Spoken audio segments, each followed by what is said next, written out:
बिस्मिल्लाहिर्रहमानिर्रहीम। अस्सलामुअलैकुम तलबा व तालबात।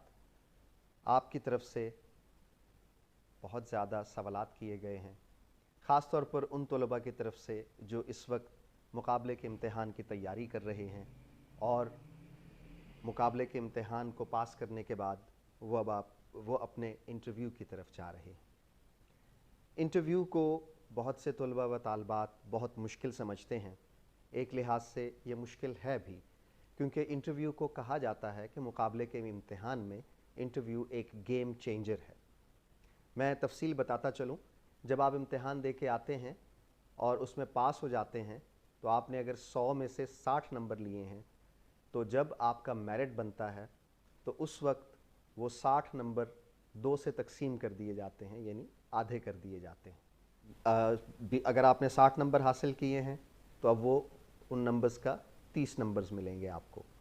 लेकिन जब हम इंटरव्यू की बात करते हैं तो इंटरव्यू में 100 में से अगर आप 60, 70, 80 ये रेंजेस हैं, 3 रेंजेस हैं जिनमें अगर आप लाए करते हैं तो मैं समझता हूँ कि अगर 70 या उससे ऊपर आप लाए करते हैं तो मैं उम्मीद करता हूँ कि आपकी जो एलोकेशन है, आपकी रिकमेंडेशन है, वो हो जानी चाहिए।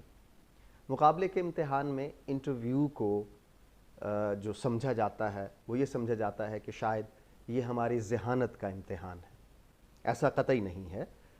मुकाबले के इम्तिहानात व दीगर इम्तिहानात में, मुकाबले के इम्तिहान में इंटरव्यू बतौर ज़हानत के इम्तिहान कतई तौर पे नहीं लिया जाता, बल्कि ये आपकी पर्सनालिटी का टेस्ट है। यानी जो जज करने वाले हैं वो आपकी ज़हानत नहीं बल्कि आपके अंदर छुपे हुए शख्स को देखना चाहते हैं। और यहीं पर हमारे तलबा व तालबात गलती कर जाते हैं। वो किताबें रटना शुरू कर देते हैं या बहुत ज़्यादा जनरल नॉलेज की तैयारी करना चाहते हैं। तो मैं आपको बताता चलूँ कि सबसे पहले इंटरव्यू में जो अहम बात है, जो अहम एक पॉइंट है, वो आपका इंट्रोडक्शन है। बाज़ इंटरव्यूज़ में ये पूछा जाता है, बाज़ इंटरव्यूज़ में नहीं पूछा जाता। लेकिन अगर वो इंटरव्यू में पूछा जाए तो आपने सबसे पहला काम ये करना है कि अपना जो इंटरव्यू का इंट्रोडक्शन है, या जब कहा जाता है इंट्रोड्यूस योरसेल्फ, तो उससे बहुत बेहतर बनाएं। क्योंकि इंटरव्यू लेने वाला उस इंटरव्यू में से आपके उस इंट्रोडक्शन में से सवालात निकालेगा और उस इंट्रोडक्शन के सवालात को आप पर फैलाएगा। आप उस फील्ड में ना जाएं जो आपसे मुताल्लिक़ा नहीं है, यानी इंट्रोडक्शन में वो बातें बताएं जिसमें आपको महारत हासिल है। उसका फ़ायदा ये होगा कि जो इंटरव्यू लेने वाला है वो उन फील्ड्स में से इंटरेस्ट निकाल के, सवालात निकाल के आपसे पूछता चला जाएगा। दूसरा, आम तौर पे जो मुझसे पूछा जाता है, मेरे तलबा व तालबात भी पूछते हैं, दूसरे रफ़क़ाए कार भी पूछते हैं कि इंटरव्यू के लिए किस किस्म का लिबास मुंतखब किया जाए। आम तौर पर जो लिबास है, मैं ख़वातीन और मर्द दोनों के लिए इसकी तशरीह करूँगा। ख़ास तौर पे जो ख़वातीन हैं वो शोख रंग का लिबास इस्तेमाल ना करें, सादा लिबास इस्तेमाल करें। ज्वेलरी किसी किस्म की इस्तेमाल ना करें इंटरव्यू देने के लिए। ख़ास तौर पे ऐसी ज्वेलरी जो कि लटकती हुई हो, बैंगल्स, इनका इस्तेमाल भी ना करें। हाथों पे मेहंदी है तो कोशिश करें कि इंटरव्यू के दिनों में वो मेहंदी आप इस्तेमाल ना करें या ना लगाएं। दूसरा, हैवी मेकअप जो है उससे भी अवॉइड करें। देखा यह गया है कि बहुत सी ख़वातीन हैवी मेकअप करके जाती हैं जो कि प्रोफेशनल जो एथिक्स है उसके ख़िलाफ़ है। आपने अगर पहनना है तो आप एंगेजमेंट रिंग और अपने हाथ में एक घड़ी इस्तेमाल कर सकते हैं।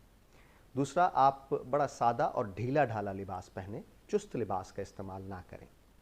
ख़ास तौर पे जीन्स का इस्तेमाल या टाइट्स का इस्तेमाल ये बड़ा मायूब और लेस प्रोफेशनल समझा जाता है। तो कोशिश करें ऐसे लिबास से ख़वातीन जब इंटरव्यू देने जाएं तो अवॉइड करें। तीसरा जो अहम बात है कि ख़वातीन के पास आम तौर पर दुपट्टा होता है या चादर होती है। इंटरव्यू के वक्त आप या इंटरव्यू के दिन, वैसे तो मैं हर प्रोफेशनल औरत से कहूँगा कि वो अपने दुपट्टे को या लिबास का वो हिस्सा जो कि आप एज अ शीट इस्तेमाल करते हैं सर ढांपने के लिए या जिस्म ढांपने के लिए, उसे स्टिच करके जाएं, ताकि दौरान इंटरव्यू आपको किसी किस्म की उसको संभालने में दिक्कत ना हो, आपको कोई मुश्किल पेश ना आए। दूसरी बात कि आप कौन सी जूती इस्तेमाल करें। अगर आपका कद छोटा है तो हील्स तो बिल्कुल भी नहीं। आप नुमायाँ होना चाहते हैं तो थोड़ा सा अपना जो सैंडल है उसका थोड़ा सा इंचेस या 2 इंचेस मोटी पहन लें, लेकिन किसी किस्म की भी टक टक या कट कट की आवाज़ आपके रूम में दाखिल होते ही बड़ी मायूब सी लगेगी, और फिर मैं वही बात करूँगा कि आपको लेस प्रोफेशनल बना देगी। जो आपका इंटरव्यू होना है उसमें आपका ये देखा जाना है कि आप कितना प्रोफेशनल हैं। So show your professionalism and tell about your selling points. आपके सेलिंग पॉइंट्स क्या हैं कि क्यों आपको इस इंटरव्यू के बाद इस नशिस्त के लिए मुंतखब किया जाए, उस पर ज़्यादा फोकस रखें। इसके अलावा आपने जो कुछ अब तक हासिल किया है उस हवाले से आपको ग्रिप हासिल होनी चाहिए। यानी आप जो सब्जेक्ट बता रहे हैं कि मेरे उसमें 100 में से 80 नंबर हैं, 90 नंबर हैं, 85 नंबर हैं, अगर आपको उस सब्जेक्ट पे भी ग्रिप हासिल नहीं है तो वाज़ेह बात है फिर इंटरव्यू लेने वाला अबहाम का शिकार होगा कि हम जिस शख्स को मुंतखब कर रहे हैं इस इंटरव्यू के लिए वो शायद इस नशिस्त के लिए अहल नहीं है। अब मैं बात करता चलूँ हमारे जो मेल तालिब इल्म हैं उनके लिबास के हवाले से। मेल हजरात जो है लिबास के हवाले से मैं चाहूँगा कि या तो वो ब्लैक इस्तेमाल करें या ब्लू कलर का इस्तेमाल करें। पेंट कोट हो तो बहुत ही अच्छी बात है। उसके कुछ प्रोटोकॉल्स हैं लिबास को पहनने के। आमतौर पे जब आप डार्क कलर का सूट पहनते हैं तो उसके पीछे जो आपकी शर्ट है उसे लाइट कलर का होना चाहिए, मोस्ट प्रोबेबली ऑफ वाइट या वाइट कलर की, और टाई का जो रंग है वो आपके ट्राउज़र के रंग के साथ मैच करें। ये बहुत ज़रूरी है, अहम बात है। इसके हवाले से आप इसको ज़रा मद्देनज़र रखिएगा। डिफरेंट कलर्स की टाइज़ या ब्लू के साथ रेड कलर की टाई, थोड़ा सा ऑड कम्बिनेशन, इससे मैं कहूँगा कि आप अवॉइड करें। आपके जिस रंग के जूते हैं उसी रंग की आपकी बेल्ट होनी चाहिए, इस पर कोई कॉम्प्रोमाइज़ नहीं है। सॉक्स ब्लू, अगर आपने ब्लू सूट पहना है तो ब्लू सॉक्स, अगर ब्लैक सूट पहना है तो ब्लैक सॉक्स पहन के जाएं। और इसके अलावा जब आप पेंट कोट यूज़ करते हैं तो उसके साथ आपने जूते लेसेस वाले लगाने हैं। ये एक प्रोफेशनल एथिक्स है, एक प्रोफेशनल जिसे हम कहते हैं लिबास का एक कोड है, जो कि अगर आप पेंट कोट इस्तेमाल करते हैं तो उसके लिए बहुत ज़रूरी है। इसके अलावा बाल अच्छे तरह से, अगर आप शेव बनाते हैं तो शेव अच्छी तरह से साफ़ सुथरा नीट क्लीन बन के जाएं। अगर आपकी दाढ़ी है तो अपना ख़त बना के जाएं। यहाँ के बाल और नीचे सतह के बाल, जो कि हमारी सुन्नत का एक तरीक़ा है, उसे पूरी तरह से आप इस्तेमाल करें ताकि आपकी शख्सियत उनके सामने उभर कर सामने आए। बाज़ लोग पेंट कोट का इस्तेमाल नहीं करते। अगर आप अवामी लिबास पहन रहे हैं यानी शलवार कमीज़ का इस्तेमाल कर रहे हैं तो उसके साथ आप वेस्ट कोट पहनें। अगर उसी कलर के सूट की वेस्ट कोट है तो कम्बिनेशन बहुत अच्छा लगेगा, और अगर आपके पास वो अवेलेबल नहीं है तो ब्लू या ब्लैक, मैं इसे ज़ाती तौर पे समझता हूँ, वेस्ट कोट बहुत मुनासिब लगेगी। बाज़ लोग वेस्ट कोट के बटन खोल के जाते हैं जो कि बहुत ही बुरा लगता है। वेस्ट कोट के पहनने का कोड यही है कि उसके सारे बटन आप बंद कर जाएं। अगर आप फरबा अंदाम है थोड़ा सा तो कोशिश करें कि वेस्ट कोट को थोड़ा खुला सिलवाएं। इसके अलावा किसी किस्म का मफलर या इन चीज़ों से आप अवॉइड करें। जूते हमेशा बंद पहनें। खुला जूता, बाज़ औक़ात ये होता है कि पाँव में कोई चोट लगी हुई है तो आप उसको कॉटन के साथ रख के, क्योंकि ये आपका इंटरव्यू है, आपकी शख्सियत का इम्तिहान है, लिहाजा उस दिन के लिए अगर थोड़ी बहुत तकलीफ़ भी बर्दाश्त करनी पड़े तो जूता आप हमेशा बंद ही यूज़ करेंगे। तो ये अहवाल है कि आपने किस तरह का लिबास पहन कर जाना है। अब इंटरव्यू शुरू होता है। अब ज़रूरी नहीं कि जो इंटरव्यू लेने वाला है उसका हर सवाल आपके जवाब का मुतकाज़ी हो। बाज़ औक़ात वो आपको कंफ्यूज करने के लिए कुछ ऐसे सवाल करते हैं जो आपकी फील्ड से रिलेटेड नहीं होते। याद रखिए कि वहाँ पर एक्सपर्ट्स बैठे हुए हैं अपने सब्जेक्ट के, और वो इन सवालात का जवाब जानते हैं।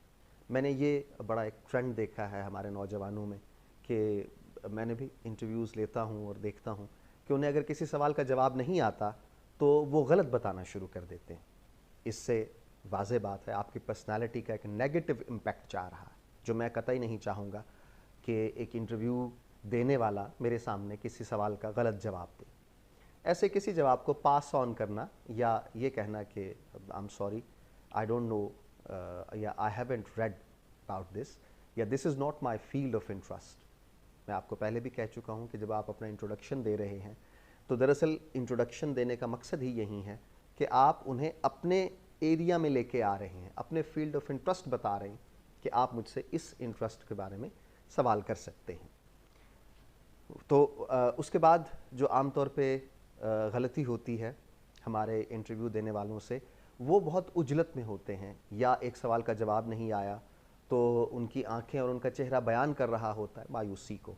मायूसी कुफ्र है, और इंटरव्यू में ख़ास तौर पे ये बातें नोट की जा रही होती हैं कि अगर ये शख्स यहाँ हमारे सामने इतने कंफ्यूज हो रहा है तो अगर किसी प्रैक्टिकल सिचुएशन में आएगा तो ये उसे कैसे डील करेगा। मैं बार बार यही बात दोहराता रहूँगा आपके सामने कि इंटरव्यू कतई तौर पे आपकी ज़हानत का इम्तिहान नहीं है, बल्कि आपकी शख्सियत का इम्तिहान है, और इस इम्तिहान में सिर्फ़ और सिर्फ आप ख़ुद को कामयाब करवा सकते हैं, कोई दूसरा नहीं। जब आपको इंटरव्यू कॉल लेटर मौसूल होता है तो इसका मतलब है कि you are eligible for this post. 80% you are eligible, next 20% is from your side. आप अब अपनी पर्सनालिटी को, अपने आप को अगले 20% में नोटिफाई करवाएंगे।